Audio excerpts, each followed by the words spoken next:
राम राम मंडळी, कलम 302 विलॉग या आपल्या मराठी चॅनलमध्ये आपलं स्वागत आहे. 9 तासात दोघींशी अत्याचार किंवा संबंध त्यातली एक ठार ह्या भयानक स्टोरीकडे जाण्याआधी एक गोष्ट क्लिअर करू इच्छितो की आपल्या बागलामुखी यात्रेचे फक्त 9 जागा शिल्लक आहेत. आज सोमवार, मंगळवार, बुधवार 3 दिवसात या जागा आपल्यापैकी कुणीतरी भाग्यवान माझ्याबरोबर येईल आणि आई बागलामुखीला आपलं सर्व दुःख अर्पण करून दर्शनासाठी का होईना, हवनसाठी का होईना, म्हणजे आपल्या दुःखातून बाहेर निघण्यासाठी प्रयत्न करील अशी अपेक्षा. आणि ही काही शेवटची ट्रिप आहे, त्यामुळे काय परत तुमच्या पुढं पदर पसरायची मला आवश्यकता नाही, ध्यानात ठेवा. ही जी घटना आहे ना, ही घटना अशा स्वरूपाने घ्या की आजची परिस्थिती अशी की प्रत्येक घरात वळवळ करणारे फुसफुस करणारे साप आहेत. आणि हे साप दुसरे तिसरे कुणी नसून आपल्याच मुलाच्या रूपात आहेत. बरेच जण माझ्या मताशी सहमत असतील. काहींची पोरं लई सोन्यासारखी, ध्यानात ठेवा. आपल्या परिस्थितीची जाणीव, आईवडिलांच्या दुःखाची जाणीव, कष्ट करतात, तुम्हाला सांगतो काम करून शिक्षण घेतात. आणि ही पोरं लय सद्गुणी, म्हणजे तुम्ही पुण्यवान बाप आहे आई बाप. पण काही अवलादी असे आहेत की त्यांना सगळं पार बाळू त्यातून बाहेर निघुस्तवर जन्म तर दिलाच समजा, पण सगळं त्याचं पार टाळूला जे गोड त्याला लागतं चोळायला. तिथून आत्तापर्यंत पॅन्टी घे, जीन्स घे, शाळेचे फी, आमकं तमकं, मोटरसायकल घे, मोबाईल घे, झट घेन दुनिया घे, एवढं सगळं त्यांना पुरवून सुद्धा फुस बापाला आईला अशा नालायक अवलादी घराघरात फुसफुस साप येतात. आणि यांचा करेक्ट कार्यक्रम नियती कशी करतो हे मला तुम्हाला दाखवायचे. एप्रिल 2026चा विषय हा. राजस्थानमधील राजगड नावाचा तालुका आहे आणि त्या ठिकाणी 19 वर्षीय राहुल मीना नावाचा पोरगा आहे. राहुल खतरनाक बघा, राहुल म्हणजे तुळरास खतरनाक. रामाची तुळ होती, रावणाची पण तुळ होती, ध्यानात ठेवा. हा जो राहुल आहे हा 10वी पर्यंत शिक्षण, वडील सरकारी अधिकारी, काय पाहिजे नको ती सगळं त्याला. म्हणजे त्याला दुःखच लागून दिलं नाही. आईबापाचं अतिप्रेम सुद्धा कधी कधी फार धोक्याचं असतं. 10वी मध्ये त्याला 73% मार्क पडल्यात. ह्याला म्हणजे पोरग काहीतरी शासकीय अधिकारी होईल बा. 12वीत त्याला 91% मार्क पडलं. म्हणजे 12वी पर्यंत गडी कसा दुरीत एकदम. पण आता म्हणतात 6वी आपापलं भविष्य लिहिते. याचं 6वीने काय भविष्य लिहिलंय आपण बघू जरा. 12वी जसा सुटला ह्यो, त्याच्यानंतर हा बिघडायला सुरुवात झाली, ध्यानात ठेवा. मग ती खालीवर केस उगवत्यात नवीन, संप्रेरक वाटत्या शरीरात, माझ महिना चालू होतो, दुनिया थोडीफार कळायला लागती. आणि अशा प्रकारची मनोवृत्ती ह्या गाबड्याची बनली राहुलची की मोठ्या मोठ्या कारेत, कोटीच्या 1.5 कोटीच्या, त्यांची चित्र बितडाला आणून लावायचं त्याचं स्वप्न. बरं, मोठ्या कार काय हरकत नाही. त्याच्यानंतर पाटकुनी श्रीमंत व्हायचं म्हणला. हे रात्रंदिवस काम करा, 8 तासन 10 तासन पगारन, त्या कामाच्या ठिकाणी एक वरिष्ठ असतो त्याचं बोलणं खा, असलं जमायचं नाही म्हणलं. आपल्याला कसं राजासारखं जागायचं, भरपूर पैशात खेळायचं. मग शॉर्टकटने कसा पैसा कमावता येईल ह्याच्यासाठी हे असतात बघा मोबाईलवर, काय रमी का काय म्हणतात त्याला, ती गेम तसली खेळायची, 3 पत्ती हे असले गेम खेळ, त्यातून पैसे. आता सुरुवातीला काय गेलं काय आल्यानंतर याला 1,00,000-1.5 लाख रुपये त्याच्यात आलं. मग ह्याला वाटलं 1.5 लाख आहे त्यात, म्हणजे 1.5 कोटी नक्कीच येतील पुढं. कशाचं 1.5 कोटी? ह्यांनी त्याच्यामध्ये आता एवढ्या अधिकाराचा पोरगा म्हणलं 50,000 कोणाकून घे, 30,000 कोणाकून घे, पाहुणे रावळे आणि मित्र यांच्याकडून कचाकच पैसे सुरुवात करून त्या मोबाईल मधल्या तसल्या खेळात घालायला सुरुवात केली. कर्जबाजारी झाला. घरच्यांना काही तपास नाही, काय चाललंय काय नाही. आणि निकुलते एक गाबडं. आता त्याचं प्रताप आईला कळलं की लोक पैसे मागा घरी यायला लागली काय. मग बाप सरकारी नोकरीत होता दिल्लीला, त्यांनी फोन केला. अरे म्हणले काय झालं असतं, मला टेन्शन आलं, मला कर्ज झालं, दुनिया झाली. ही लय विचित्र असतात. मग आता त्याचे वडील जे होते त्यांची एक सरकारी अधिकारी मोठा उच्च पदस्थ, त्याला म्हणतात IRS अधिकारी, त्यांना सिक्युरिटी बिक्युरिटी असते, ध्यानात ठेवा.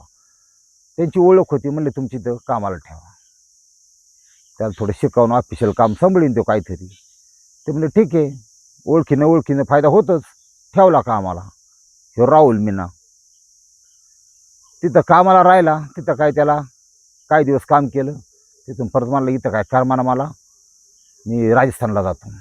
एका लग्न होतं, त्या लग्न समारंभासाठी तो राजस्थानला गेला.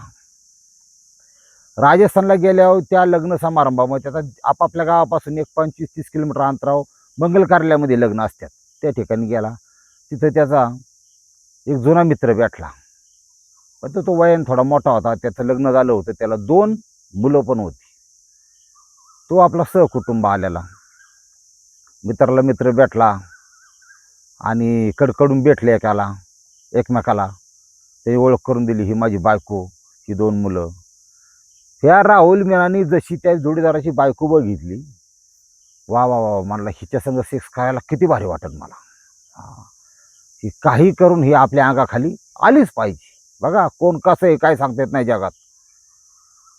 त्या दिवशी त्याला अशी संधी चालून आली की त्याचा मित्र त्याला म्हणला, माझी फॅमिली घेऊन तू घरी जा आणि परत कार घेऊन माघारी ये, तर माझं इथं मी काम आहे महत्वाचं तेवढं ओळखतो, त्यांना घरी सोडून ये अंधार पडायच्यात.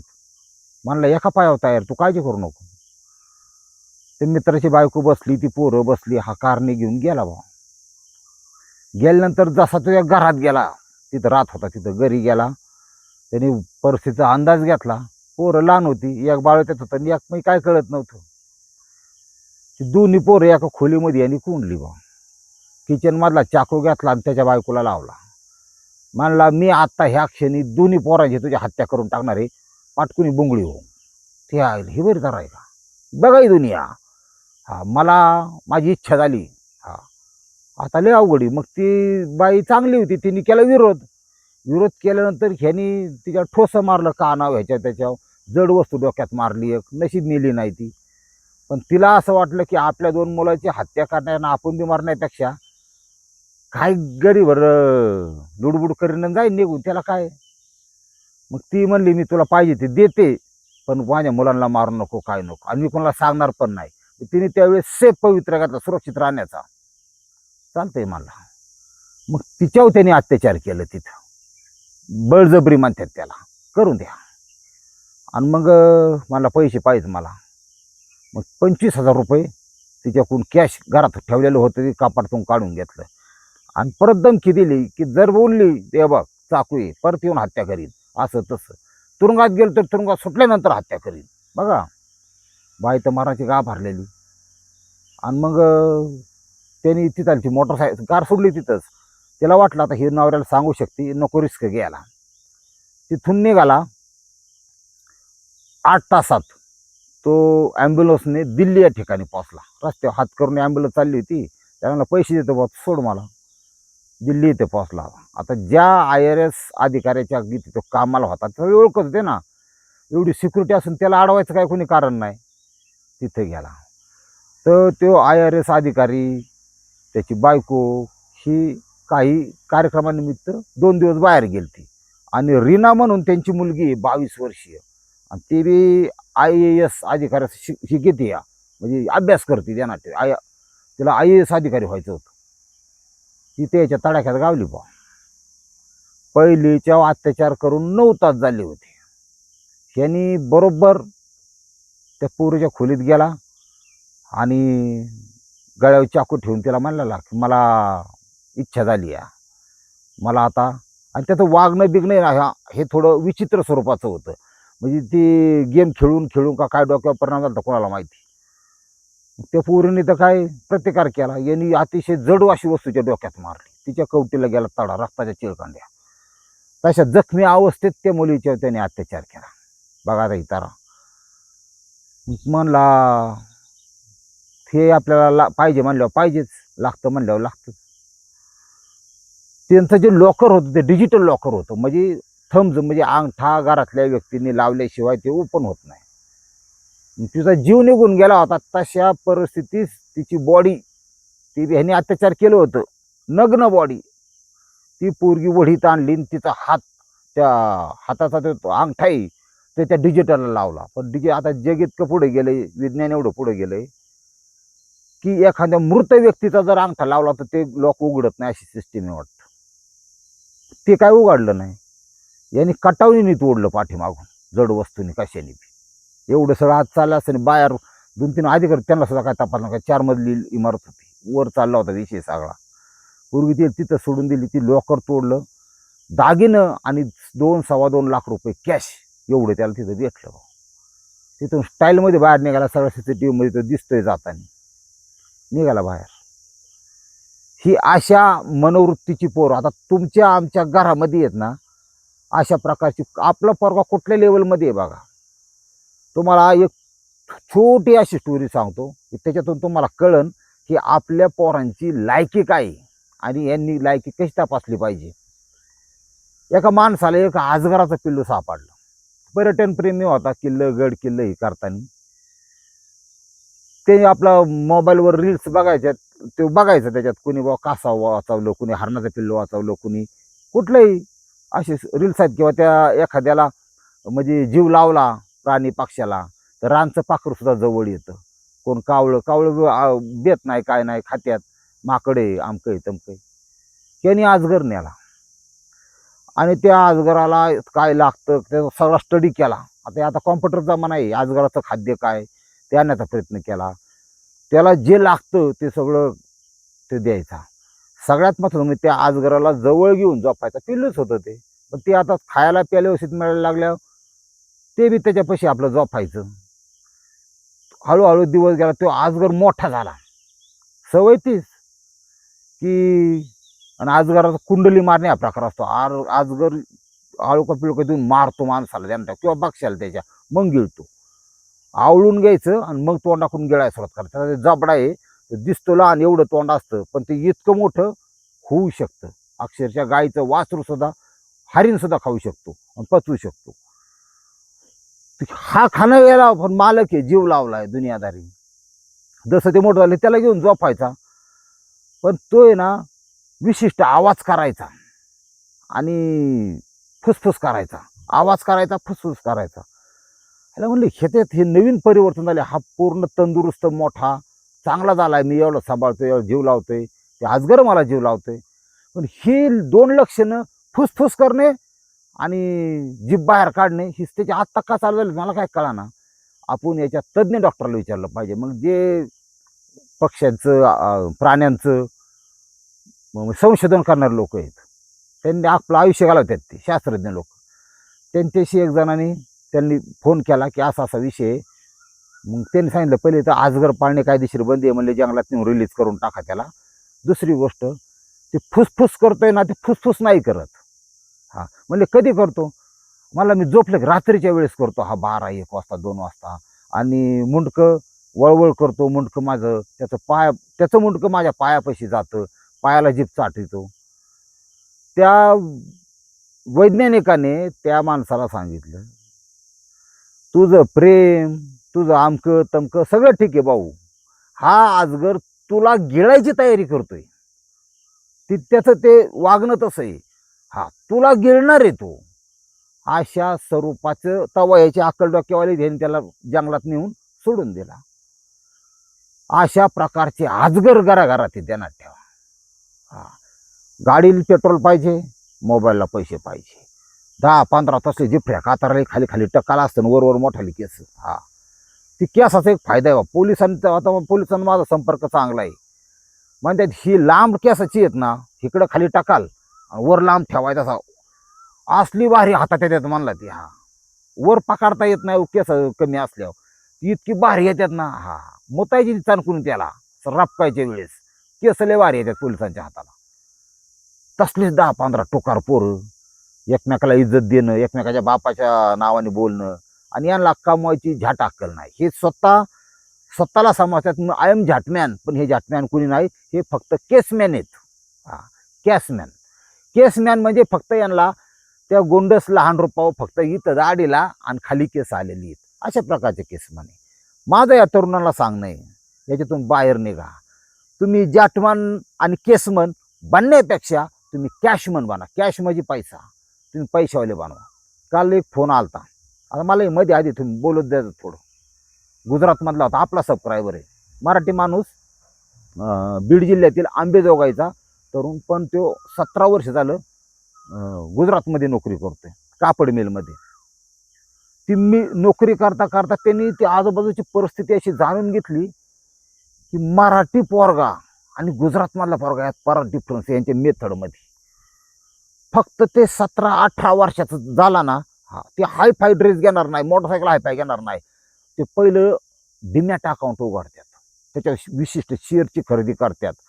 ते जे काही काम करीन काय करीन स्वतःपुरतं, 18 वर्षाचा मुलगा बरं का, स्वतःपुरतं जेवढं पाहिजे गरजेचं तेवढंच. आणि ती काही चिकन 65 खात नाही, का चिकन नाही मिळत तिकडे, ध्यानात ठेवा.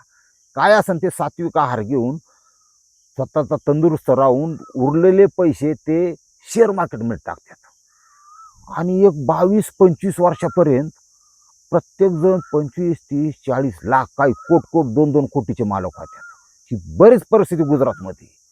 आपल्याकडच्या अवलादीच्या ह्याला बापाकडून ऐकून बांधून घेणार पैसे, आणि ती शहरात लय अशी ती कोयतान गँगन, झाटद गँगन, काय त्यांचं काय लाईफ आहे का त्यांचं. ही मानसिकता बदलली पाहिजे मराठी माणसांनी, महाराष्ट्रीयन माणसांनी. आईबापांनी आज त्यांचं गेलं 10 गेलं 5 राहिलं फक्त. हा अपेक्षा एवढीच आहे बाबा, आपण जी काढलेलं आहे ते आपल्या समोर त्याचं 2चे 4 व्हावात, नातोंडात खेळावा, तोंडात ह्या जगाचा निरोप घ्यावा, ह्याच्या पलीकडे त्यांना काय. पण अवलादींची मनोवृत्ती, कारण बाहेर वातावरण तर आपल्याकडे तसंच आहे. IPLच्या चर्चा 2-2 तास IPLच्या, काय कात कळतो का तुला, कोट्याने ती कमावते, तेवढ्या पुरतं घ्या ना तुम्ही मनोरंजन म्हणून. त्याच्या 2 तास चर्चा करण्यासारखा विषय नाही IPL. हिंदी चित्रपटातल्या हिरोईनच्या चर्चा, कोण कशी दिसतील, कुणी किती दाखवलं, काय केलं, काय दुनिया निघाली. फार नीच. आपली कार्टी सांभाळा, नाही तर एक दिवस तरी इकडून अर्धा किलोचा, इकडून अर्धा किलोचा 2 कांदा तुमच्या निशाला बांधल्याशिवाय कार्टी राहणार नाहीत. आणि समाजात चालताना समाजात जाऊच शकत नाही तुम्ही, कारण लोक टपूनच आहेत. कसं त्याला टोचा मारून मारून रक्तंबाळ करायचा, मुद्दाम विचारणार, होय सुटला का, जामीन झाला का, कसं काय बरं आज झालं. अशी लोक आहेत, तुम्हाला सांगतो. नको लग्नाचा तर विषय सोडू द्या त्याच्यामुळं झॅटमॅन आणि कॅशमॅन बनण्यापेक्षा कॅशमॅन बना, हे माझं सांगणं आहे पोरांना. दुसरी गोष्ट, हा जो राहुल मीना आहे, हा राहुल मीनाने हे सगळं केल्यानंतर ते CCTV मध्ये दिसला, पोलीस अलर्ट झालं, राजस्थान पोलीस त्याच्या मागाव होतच. आता दिल्लीमधले पण मागं लागले. 9-10 तासाच्या आत हा झॅटमॅन राहुल मीना पकडला गेलाय, ध्यानात ठेवा. आत्ता घडलेली घटना आहे. आणि त्याला त्याचं ते 19 वर्षाचा पोरगा असा कवळं काताड मस्तपैकी लोंबावले हो, त्यांनी काही गोष्टी कबूल केल्या. त्याला अजून एक नाद होता, वेश्यागमन. बघा 19 वर्षाचा पोरगा आहे, 19. आणि मग तेच करायचं ना. ही 2, एक खून एका मुलीचा आणि दुसरीवर अत्याचार, हे करायची काय गरज होती. म्हणजे आता तू फिर मोठ्या गाडीत, आणि 19 वर्षाचा चिकना चोपडा आहे, त्याचा इतका भयानक रिवर्स मारला जाणार आहे तुरुंगात, आता त्याला माहिती नाही. आपल्याकडे कसा येरावडा फेमस आहे, नाशिक सेंट्रल जेल फेमस आहे, तसं ते दिल्लीमध्ये तिहार म्हणून एक जेल आहे बघा, आणि भारताचं सगळ्यात मोठं जेल आहे, ध्यानात ठेवा. खतरनाक तिहारचा विषय, म्हणजे लय खतरनाक आहे. आता हे ना, याची साईज आहे ना हॉलाची, लय लय वाईट होणार आहे, खराब उद्ध्वस्त होणार आहे होल्याचं, उद्ध्वस्त, रिवर्स मारून मारून संडासमध्ये. बरं ती काय एक कैदी आहे का, 2-4 जण सांगत का, आणि कुठे सांगायचं कुणाला. ह्याला म्हणतात तुरुंग, म्हणजे नरक आहे. मेल्यावर नरक मिळन, काय मिळन, काय असतं तो भाग वेगळा. पण हा जिवंतपणे नरक अनुभवायचा असेल ना, तर गुन्हा करून तुरुंगात जाणे 100% कार्यक्रम करा. आयुष्यात ते नाव घेणार नाही, ध्यानात ठेवा, परत जाण्याचं. पण ही सगळं घडते आपल्या मानसिकतेमुळं. लोक, मुलं आज स्वतःचं आयुष्य, आईबापाचा जाळ झाला तिकडे, आईबापासाठी तर कोणी जगाय मोकळं नाही, ते आपल्या आपल्या मान्यात जगत आहेत. पण स्वतःचं फुकाटचं आईबापाने दिलेलं शरीर, त्याला मिळालेलं शिक्षण, त्यातून चांगलं न घेता फक्त वाईट घेतात, आणि अशा प्रकारे आयुष्यभर आणि गुन्हेगार बनून ते बाहेर निघणार, ध्यानात ठेवा. काय लागन सजा, कवा सुटन, काय ती न्यायालयाचा भाग झाला. हा, पण कुठंतरी सिस्टीम सुद्धा कडक झाली पाहिजे. आणि जे राज्यकर्ते असतात कुठल्याही राज्यातले, यांनी एन्काउंटर टीम परत एकदा चालू केली पाहिजे. ठराविक लोकांना डायरेक्ट गोळ्या घालून मारल्याशिवाय हे थांबणार नाही. ही काळ्या दगडावरची रेष आहे. पण राज्यकर्त्यांचं कसं आहे, काही करून वाकडं तिकडं फक्त सत्तेवी या, आणि सत्तेवाल्यानंतर लोकांचा कररूपी मिळालेला लाखो कोट्यवधी रुपयांचा मलिदा, एवढा लुटा, ह्याच्या पलीकडे यांच्या डोक्यात काही नाही. रामकृष्ण हरी माऊली.